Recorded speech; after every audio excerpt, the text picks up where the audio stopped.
오늘 말씀을 통해서 우리는 하나님의 놀라운 사랑을 경험하게 됩니다. 특별히 오늘 본문 말씀을 볼 때에 우리는 두 번 놀라게 됩니다. 첫 번째는 무엇입니까? 이스라엘이 비웃으며 비난했던 이 소돔과 사마리아보다 이스라엘이 더욱더 가증하고 불의한 죄를 지어버렸다는 것입니다. 또 한 가지 놀라운 것은 이런 이스라엘의 죄악에 대해 하나님께서 심판을 내리시는데 그 심판의 목적이 그들을 벌하고 힘들게 하려는 것이 아니라 그들의 멸망이 아니라 그들을 살리기 위함이었다라는 것입니다. 다시 말하면 그들의 죄로 말미암아 주어진 고통의 심판은 진정한 죽음의 심판을 이스라엘이 받지 않게 하기 위한 하나님이 주신 작은 심판이었다, 하나님의 은혜였다라는 것을 오늘 말씀이 가르쳐주고 있는 것입니다. 비록 이스라엘은 여호와 하나님의 약속을 멸시했습니다. 하나님을 믿는다면 그 믿음 하나로 내가 너희를 지키고 구원하겠노라, 어떤 상황 속에서도 너희가 내 말씀만 붙들면 되느니라 라는 그 말씀과 그 약속을 그들은 등지고 자신들을 지켜줄 것 같고 자신들에게 유익을 줄 것 같은 당시의 정치적 상황과 환경, 우상들을 믿었다라는 것입니다. 그렇기 때문에 하나님께서는 하나님과 맺은 언약을 배반한 백성들이 배반함을 통해 심판을 받고 있지만, 그런 그들을 향해서 하나님은 너희가 내 약속을 어겼으니 그 어긴 대가를 톡톡히 받아라 라고 심판을 주시는 것이 아니라 지금 어떻게 하십니까? 언약을 다시 맺어주시는 것입니다. 너희가 이 또한 믿기 어렵고 지키기 힘들다면 더 믿기 쉽고 지키기 쉬운 약속을 새롭게 맺어줄 테니 제발 나를 믿고 더 이상 죄악에 가담하는 자가 되지 말아라 라고 하나님께서 약속하고 계신 것이죠.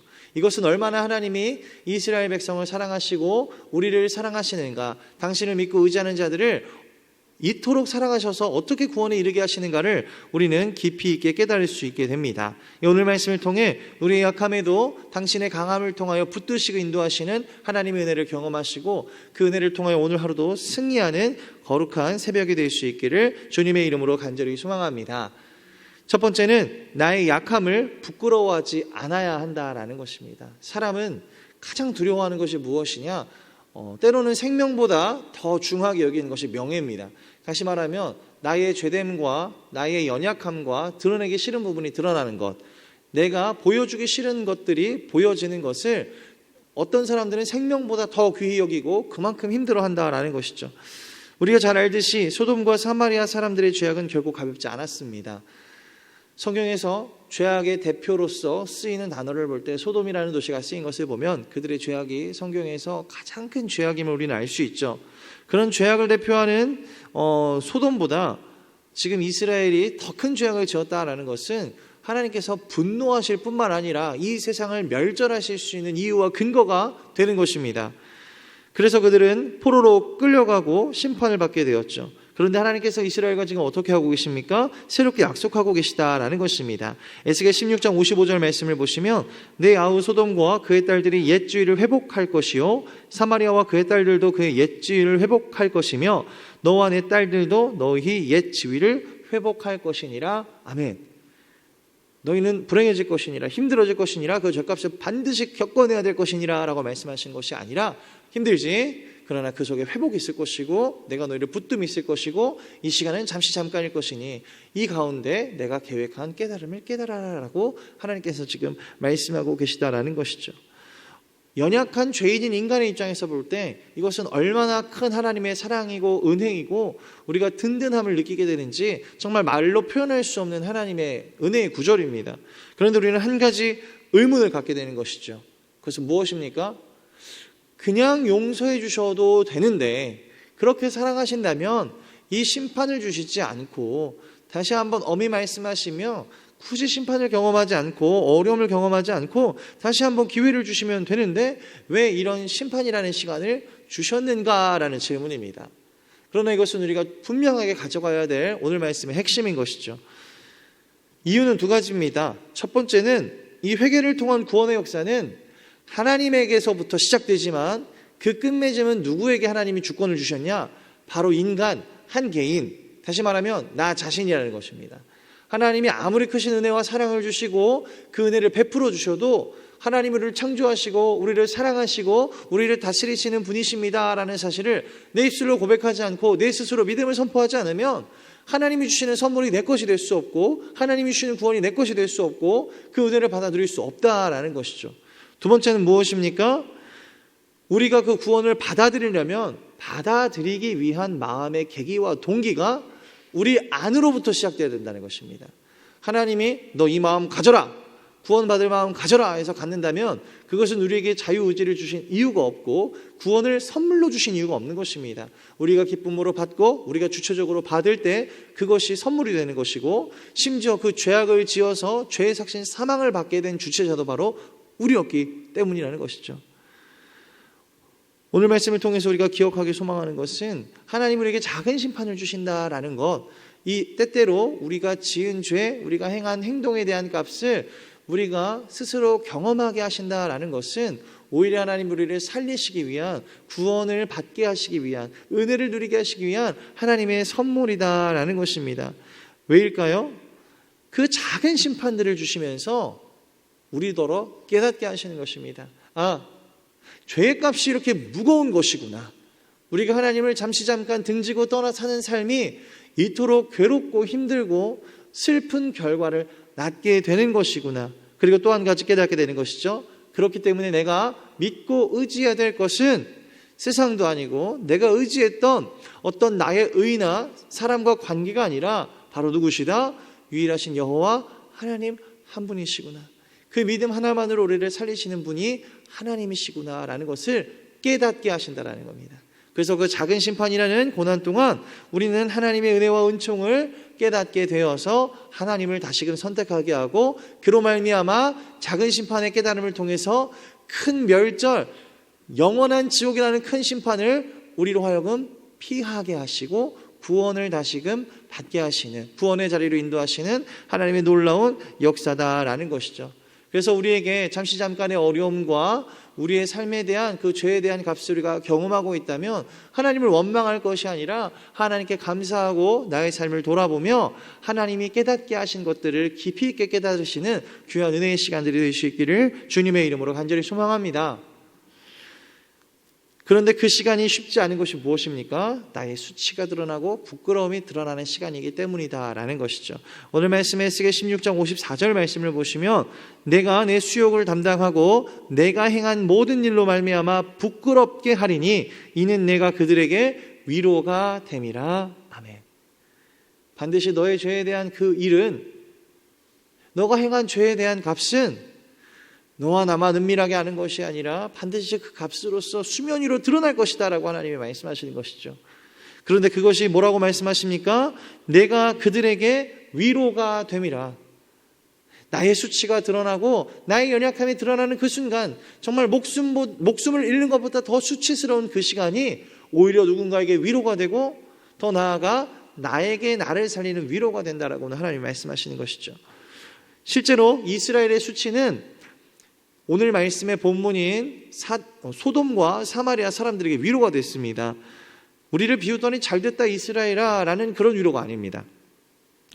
그들도 자신들의 심판 속에 절망을 느끼고 자책하고 있었습니다. 그래, 우리가 하나님은 알았지만 하나님을 믿지 않았다. 우리가 세상과 하나님 앞에 기로에 섰지만 세상을 택해서 이런 심판을 받았다. 우리는 이제 이 심판의 결과로 말미암아 죽겠구나. 더 이상 우리에게 구원은 없겠구나 라는 그런 절망 가운데 빠졌다라는 것이죠. 그런데 지금 이스라엘이 어떻게 됐습니까? 그렇게 자신들을 비웃고 하나님과 함께해서 거룩한 척하던 이스라엘이 자신들보다 더한 죄로 말미암아 심판을 받게 되었다라는 것입니다. 그래서 지금 소돔과 사마리아 사람들은 물론 자신을 비웃던 것에 대한 통쾌함을 처음에는 느낄 수 있었겠지만 차근차근히 점차적으로 하나님이 그들에게 주신 위로가 무엇입니까?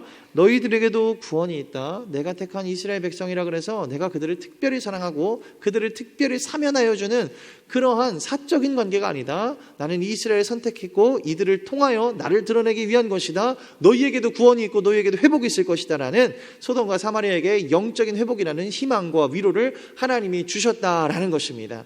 이방 민족이기에, 하나님이 선택한 민족이 아니기에 그들에게 구원이 임하지 않을 것이라는 두려움과 걱정을 하나님이 사라지게 해주셨다라는 것이죠. 이를 통해 그들은 하나님을 더 믿게 되었고 하나님 앞에 회개하는 각성운동이 시작되었다라는 것이죠. 더불어 이스라엘에게는 어떤 영적 유익이 있었습니까? 그들의 자만하고 콧대 높던 코를 납작하게 만들어주셨다라는 겁니다. 다시 한번 돌아보게 된 것이죠. 그래, 우리가 우리를 지켜줄 것 같았던 그 율법주의적인 삶, 그리고 나를 든든하고 내가 신앙생활 잘하고 있구나 착각하게 했던 행위주의적인 신앙이 결코 우리를 구원에 이르게 하지 못하고 평안을 주지 못하고 심지어 하나님이 기뻐하는 것이 아니구나라는 것을 깨닫게 되었다라는 것입니다. 그리고 다시 생각하게 된 것이죠. 내가 부족하고 나의 연약함이 드러나는 이 시간 가운데 내가 하나님의 사랑을 깊이 깨닫고 하나님의 은혜를 돌아보는 건 오히려 하나님이 이걸 기뻐하시구나. 내가 약할 때 강한 되시는 하나님을 보게 되고 내가 약할 때 비로소 하나님이 내 안에 강하게 임재하시구나라는 것을 그들이 깨닫게 되었다라는 것입니다. 오늘 우리에게 이러한 삶의 은혜가 있으시기를 주님의 이름으로 간절히 소망합니다. 하나님은 우리를 살아가게 하시면서 나를 믿는다라는 이유만으로 무조건적으로 높이시지도 않습니다. 그렇다고 무조건적으로 낮추시지도 않으시죠. 하나님은 때에 따라 우리를 낮추셔서 겸손하게 하시고 높이셔서 겸손히 믿는 자를 축복하시고 영광의 자리에 이끌게 하신다라는 것입니다. 때에 맞게 가장 아름다운 방법으로 인도하시는 하나님의 인도하심 가운데에 오늘 우리가 경험하는 모든 것을 하나님께 감사하고 신뢰함으로 영광을 올려드릴 수 있는 우리가 되시기를 주님의 이름으로 간절히 소망합니다. 나의 수치가 드러나고 낮아진다면 이 시간을 통해 깨닫게 하시는 은혜와 겸손을 바라보시고 또 높이신다면 내 능력이 아니요 하나님의 은혜로 말미암아 될 수 있음을 감사하고 찬송할 수 있는 우리가 되기를 간절히 소망합니다. 두 번째는 교만을 버리고 겸손해야 한다라는 것입니다. 에스겔 16장 56절에서 58절 말씀 제가 읽겠습니다. 내가 교만하던 때에 내 아우 소돔을 내 입으로 말하지도 아니하였나니 곧 내 악이 드러나기 전이며 아람의 딸들이 너를 능욕하기 전이며 너의 사방에 둘러있는 블레셋의 딸들이 너를 멸시하기 전이니라. 내 음란과 내 가증한 일이 내가 담당하였느니라. 나 여호와의 말이니라. 아멘. 이스라엘은 교만할 때에 이 소돔을 사마리아를 죄악과 멸망의 도시로 무시했습니다. 그냥 무시한 게 아닙니다. 정말 수치를 느끼고 기분 나빠할 수 있을 만큼 무시했습니다. 근데 그 무시가 무엇입니까? 그들의 죄에 대한 비난이 아니라 자신들이 거룩하다 하며 스스로 높이고 자만했던 교만입니다. 얼마나 꼴보기 싫었을까요?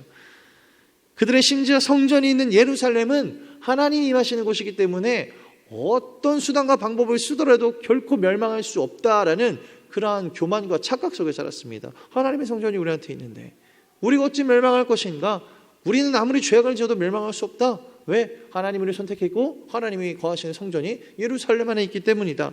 하나님이 주시는 특권을, 하나님이 주시는 은혜를 그들은 교만의 도구로, 죄악의 도구로 사용했다라는 것이죠. 그렇게 주변의 환란이 심해질수록 그들은 더 겸손하고 하나님의 은혜에 감사해야 했는데 그러지 못하고 어떻게 했습니까? 더 교만하고 더 자만하고 더 하나님을 등지게 되었다는 것입니다. 모든 심판의 시작이 무엇이었습니까? 그 작은 교만으로부터 시작했습니다. 다시 말하면 내가 하나님을 믿는다, 하나님을 선택하셨다라는 그 특권의식으로부터 교만이 시작되었다라는 것이죠. 우리가 오늘 말씀을 통해 기억할 것은 우리가 하나님을 믿는다는 이유로 이 예배 자리에 나온다는 이유로 오늘도 하나님 앞에 기도했다는 이유로 자만하게 되지 않기를 주님의 이름으로 간절히 소망합니다. 하나님은 그 신앙의 모습들을 통하여 깨닫기를 바라시지 그 행위를 하는 것만을 기다리고 바라시지 않으신다라는 것입니다. 아무리 학생이 공부를 열심히 하면 무엇합니까? 공부 가운데 깨닫는 것이 있고 유익을 누리고 이해하는 것이 있어야 그것이 정말 자기의 것이 되고 정말 그 시험에 대해 좋은 성적을 받을 수 있는 것 아니겠습니까? 우리가 자리만 지키고 행위적으로 그것을 신앙을 해낸다라는 것을 하나님은 기뻐하지 않으신다라는 것입니다. 그것을 통해 예배의 자리를 지킴을 통해 말씀을 들음을 통해 깨닫는 것이 무엇이고 기도함을 통해 하나님으로부터 주어지는 영적인 유익이 무엇이고 그래서 네가 기도하고 말씀을 읽기 전보다 오늘 기도하고 말씀을 읽을 통해 나아진 것이 무엇이냐라고 하나님은 우리에게 묻고 계신다라는 것이죠. 우리가 어떤지 돌아보기를 소망합니다. 오늘 우리가 지키는 예배와 기도와 신앙의 모습을 통해 하나님이 주신 유익을 누리고 더 나아지는 더 겸손해지는 은혜가 있기를 주님의 이름으로 간절히 소망합니다. 우리가 그러지 않는다면 정말 우리가 하나님을 믿는다는 그 성도라는 그 이유 하나만으로 정말 이 영적인 교류와 유익이 없이 자만해지고 교만해지고 있다면 우리의 삶에는 그에 대한 증거로 남 지적과 자기 자랑만 드러날 것입니다. 우리에게 일한 것이 없고 오직 하나님을 높이고 나를 하나님 앞에 지적하고 돌아봐 자신을 스스로 겸비할 수 있는 죄가 아닌 하나님께로 더욱더 가까워지는 오늘 하루가 되시고 우리 모든 성도님이 될 수 있기를 주님의 이름으로 간절히 소망합니다. 사랑과 은혜가 풍성하신 하나님 아버지 감사합니다. 오늘 말씀을 통해 우리가 주님의 말씀을 돌아보고 주님의 은혜를 돌아보기를 소망합니다. 모든 상황 속에서 하나님 우리를 선택하시고 우리에게 은혜를 주신 것은 오직 전적인 하나님의 은혜이고 하나님으로부터 감사해야 될 우리의 겸손의 이유입니다. 우리가 이것으로 말미암아 교만하거나 자만하지 않게 해주시고 죄에게 근거가 되지 아니하고 오직 하나님께 감사하며 더욱더 겸손한 믿음, 하나님이 기뻐하시는 믿음으로 신앙생활하고 하나님께 더욱더 가까워지는 믿음의 영혼들이 될 수 있도록 지켜주시고 축복하여 주시옵소서. 오늘 하루도 하나님께 더욱더 가까워지며 하나님의 은혜를 발견하고 나의 낮아짐과 부끄러움 속에 하나님께 감사할 수 있는 믿음과 신앙이 되게 하여 주시옵소서. 예수님의 이름으로 감사하며 기도드립니다. 아멘.